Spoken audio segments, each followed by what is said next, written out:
আসসালামু আলাইকুম। সবাইকে স্বাগত জানাচ্ছি বিরিভিউজ ইনফোটেইনমেন্টে। আপনাদের সাথে আছি আমি তাসনিম হোসাইন। যুদ্ধবিমানকে যে কোনো বিমান বাহিনীর জন্যই অতি গুরুত্বপূর্ণ উপকরণ বলেই গণ্য করা হয়।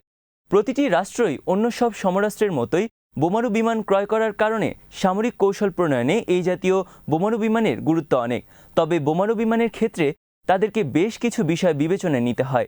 দাম, সক্ষমতা এবং কার্যকারিতার বিচারে এই বোমারু বিমান সমসাময়িক অন্যান্য বোমারুর থেকে অগ্রসর কিনা, এইসব বিবেচনা ও বিশ্লেষণের প্রেক্ষিতে 5টি বোমারু বিমানকে সর্বকালের শ্রেষ্ঠ হিসেবে স্বীকৃতি দেওয়া হয়। আসুন জেনে আসি সেই বিমানগুলো সম্পর্কে তথ্য।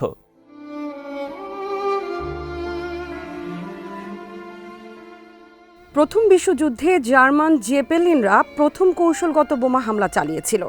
এক্ষেত্রে তারা যে বোমারু ব্যবহার করেছিল তা খুবই হালকা ওজনের হওয়ায় প্রতিপক্ষের বিমান শনাক্তকরণ ডিভাইসের বেশ উপর দিয়েই উঠতে পারত। এই বিমানগুলোই জেপেলিনরা লন্ডন সহ অন্যান্য টার্গেটের ক্ষেত্রে ব্যবহার করেছিল।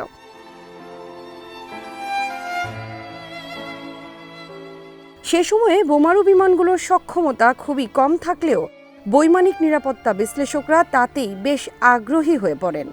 তারা ভবিষ্যতে বোমারু বিমান দিয়ে শত্রুপক্ষের দেশে আক্রমণ করে একের পর এক শহর ও শিল্প কারখানা ধ্বংসের স্বপ্ন দেখতে শুরু করেন। এরই অংশ হিসেবে ইতালীয়রা ক্যাপ্রনি ধরনের বোমারু বিমান চালু করে। জার্মানিরা গোথা নামের বোমারু বিমান দিয়ে লন্ডনের আকাশ বাতাস কাঁপিয়ে দেয়।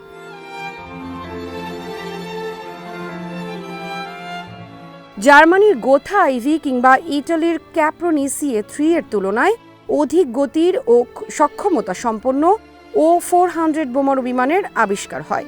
O-400 বোমারু বিমানের ডানাটি বিশাল, অনেকটা অভ্র ল্যাঙ্কাস্টারের আকৃতির মতো। প্রতি ঘন্টায় এই বোমারু বিমানগুলো 97 মাইল পথ পাড়ি দিতে পারে আর 2000 lbs পর্যন্ত পেলোড নিতে পারে। যুদ্ধের শেষ দিকে এসে O-400 বোমারু বিমান ট্রেনচার্ডের ইন্ডিপেন্ডেন্ট এয়ারফোর্সের মূল হাতিয়ার হয়ে ওঠে। উল্লেখ্য, এই ইন্ডিপেন্ডেন্ট এয়ারফোর্স দিয়েই ব্রিটিশ বিমান বাহিনী জার্মানির বিমান ঘাঁটি এবং অন্যান্য সমরাস্ত্র মজুতগারে সফল হামলা চালায়। প্রাথমিকভাবে 600 টাইপ ও বোমারু বিমানগুলো প্রথম বিশ্বযুদ্ধের সময় নির্মিত হয়। পরবর্তীতে সীমিত পরিসরে চীনা, অস্ট্রেলিয়া ও আমেরিকার বিমান বাহিনী এগুলো ব্যবহার করে। 1922 সালে এর সর্বশেষ সংস্করণের ব্যবহারও শেষ হয়ে যায়।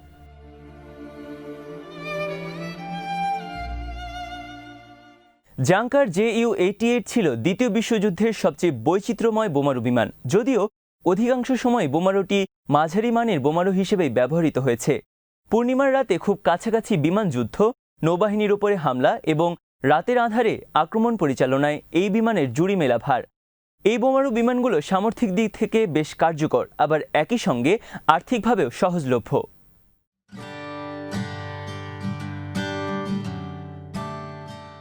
Ju-88 বোমারুগুলোকে খুবই সীমিত পরিসরে পোল্যান্ড, নরওয়ে আক্রমণে এবং ফ্রান্সের যুদ্ধে ব্যবহার করা হয়। ব্রিটেনের সাথে যুদ্ধে জার্মানি প্রথম দিকে বোমারুগুলোকে সেভাবে কাজে লাগাতে পারেনি, কারণ Ju-88 বোমারুগুলো কৌশলগত বিমান হামলার জন্য খুব একটা কার্যকর নয়। এই বোমারুগুলোর নিজেকে রক্ষা করার সক্ষমতা কম।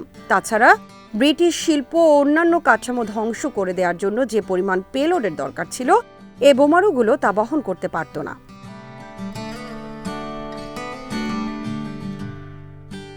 তবে Ju-88 দিয়ে অপারেশন বারবারোসায় ব্যাপক ধ্বংসযজ্ঞ চালানো হয়। সাবেক সোভিয়েতের ট্যাঙ্ক ও ভূমিতে পার্ক করা বিমান ধ্বংসেও Ju-88 এর ভূমিকা ছিল ব্যাপক।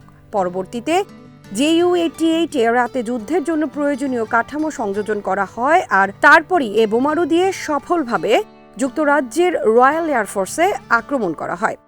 1939 থেকে 1945 সালের মধ্যে জার্মানি আনুমানিক 15,000টি Ju-88 বোমারু বিমান তৈরি করে।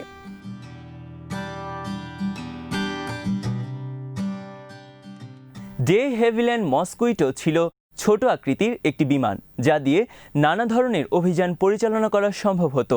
Ju-88 এর মতো সীমিত পরিসরে নয়, বরং ডে হেভিল্যান্ড মস্কুইটোকে বোমারু বিমান, যুদ্ধবিমান, রাতের যুদ্ধবিমান, আক্রমণ, পুনরুদ্ধার ও প্রাথমিক নিরীক্ষণ সহ নানা কাজে ব্যবহার করা হতো।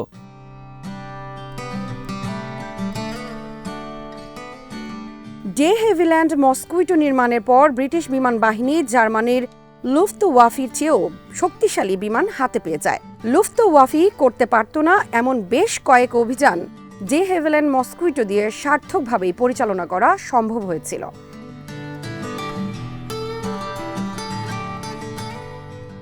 এই বোমারু বিমানে হালকা মানের অস্ত্র থাকত।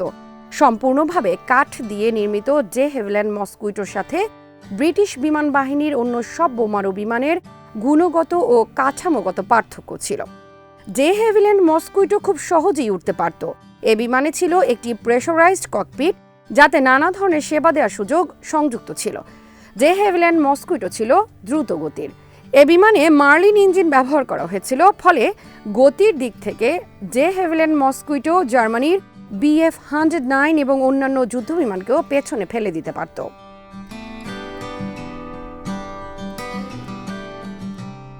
যদিও ডে হেভিল্যান্ড মস্কুইটো সীমিত সংখ্যক বোমা বহন করতে পারত, কিন্তু এর তীব্র গতি এবং উন্নত যন্ত্রপাতি অন্য যে কোনো বোমারুর তুলনায় ডে হেভিল্যান্ড মস্কুইটো নিখুঁত ও সঠিকভাবে শত্রুপক্ষের টার্গেটে হামলা চালাতে পারত।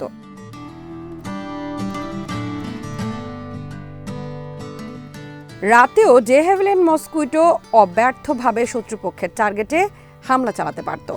তাই জার্মানির হাতে রাতে যুদ্ধ করার মতো যুদ্ধবিমান থাকলেও তারা কোনো কিছু বুঝে ওঠার আগেই ডে হেভিল্যান্ড মস্কুইটোর হামলার শিকার হতো। জার্মানির শহরগুলোতেও এ বিমান দিয়ে হামলা চালানো হয়।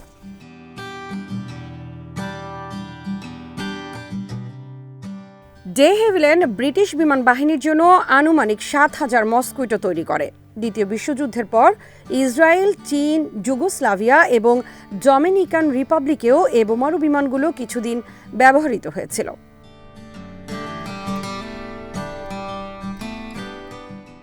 অভ্র ল্যাঙ্কাস্টারকে দ্বিতীয় বিশ্বযুদ্ধে ব্রিটিশ বিমান বাহিনীর মূল চালিকা শক্তি হিসেবেই বিবেচনা করা হতো। ব্রিটিশ বাহিনী এই যুদ্ধে যে যৌথ বোমা আক্রমণ বা সিবিও পরিচালনা করেছিল, তার সিংহভাগ কৃতিত্বই অভ্র ল্যাঙ্কাস্টারের।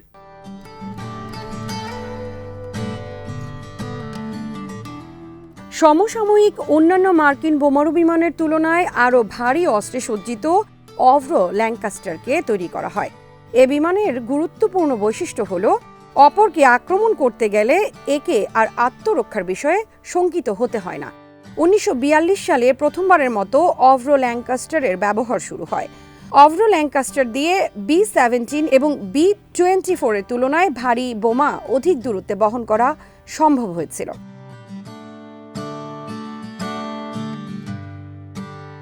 1942 থেকে 1945 সাল পর্যন্ত সময়ে ব্রিটিশ বাহিনী যত বোমা হামলা চালিয়েছে তার অর্ধেকই করেছিল এই অভ্র ল্যাঙ্কাস্টার ব্যবহার করে। উপর্যুপরি সে বোমা হামলার পরিণতিতেই জার্মান শহুরে কাঠামো ধ্বংস হয়ে গিয়েছিল আর কয়েক হাজার বেসামরিক নাগরিক নিহত হয়েছিল।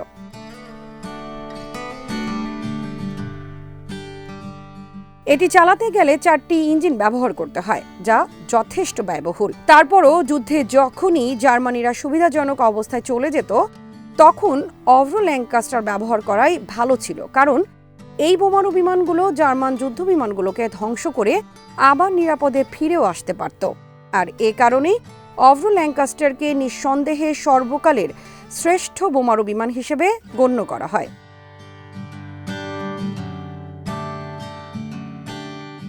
পশ্চিমা দেশগুলো দ্বিতীয় বিশ্বযুদ্ধে সবচেয়ে বেশি অর্থ ব্যয় করেছিল বোমারু বিমান নির্মাণ ও ব্যবহারের পেছনে।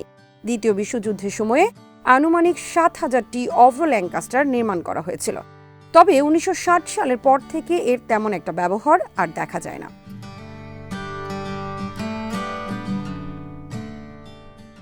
1950 সালে উত্তর কোরিয়ার বিরুদ্ধে B-29 ব্যবহার করে যুক্তরাষ্ট্রের যে বাজে অভিজ্ঞতা হয়েছিল, তারই প্রেক্ষিতে নতুন করে আরও উন্নত বোমারু বিমানের প্রয়োজনীয়তা দেখা দেয়। এরই অংশ হিসেবে তারা তৈরি করেছিল B-36 ও B-47 কিংবা B-58। কোনোটা দিয়েই তাদের প্রত্যাশা পূরণ হয়নি, উল্টো পুরো বিনিয়োগটাই চলে যায় অপচয়ের খাতায়। এক্ষেত্রে একমাত্র সফলতা পাওয়া যায় B-52 বোমারু বিমান দিয়েই।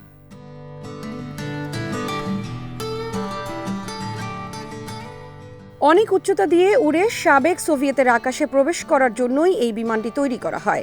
এর উদ্দেশ্যে এর আগে B-36 ও B-47 তৈরি করা হচ্ছিল, তবে সেগুলোর গতি মোটেও যথেষ্ট ছিল না। B-52 বোমারু বিমান সব দিক দিয়েই ছিল বৈচিত্র্যময়। সোভিয়েত ইউনিয়নের রাডারেও এ বিমানটিকে শনাক্ত করা কঠিন ছিল।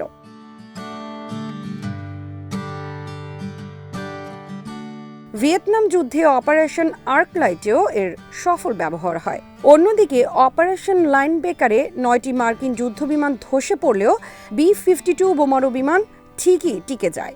উপসাগরীয় যুদ্ধে B-52 বোমারু বিমান দিয়েই ইরাকি বাহিনীর উপর হামলা চালানো হয়।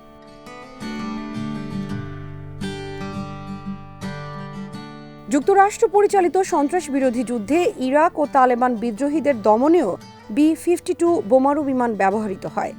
আর অতি সম্প্রতি চীনের বিমান নিরাপত্তা ব্যবস্থাকে ফাঁকি দিয়ে দুটো B-52 বোমারু বিমান চীনের আকাশসীমায় প্রবেশ করে আবার সফলভাবে বেরিয়ে আসতে সক্ষম হওয়ায় B-52 বোমারু বিমানের কার্যকারিতা নতুন করে প্রমাণিত হয়।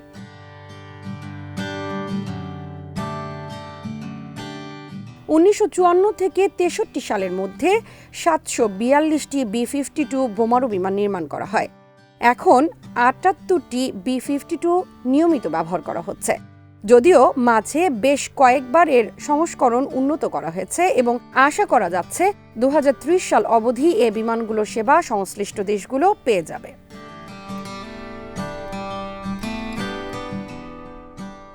বিগত শতাব্দীতে বোমারু বিমানের পেছনে অনেক দেশই বড় অঙ্কের অর্থ বিনিয়োগ করেছে, তবে অধিকাংশ ক্ষেত্রেই এই বিনিয়োগ থেকে কার্যকর ফলাফল পাওয়া যায়নি। ফলে সব ধরনের আক্রমণের নেপথ্য শক্তি হিসেবে এককভাবে বোমারু বিমানের উপর নির্ভরতা থেকে বেরিয়ে আসার চেষ্টা করছে। আজ এখানে শেষ করছি। সমরাস্ত্র, প্রতিরক্ষা ও কূটনীতির নানা তথ্য জানতে চোখ রাখুন BDViews ইনফোটেইনমেন্টে। চ্যানেলটি ভালো লাগলে সাবস্ক্রাইব করুন। আমাদের ওয়েবসাইট bdviews.net ভিজিট করুন। আল্লাহ হাফেজ।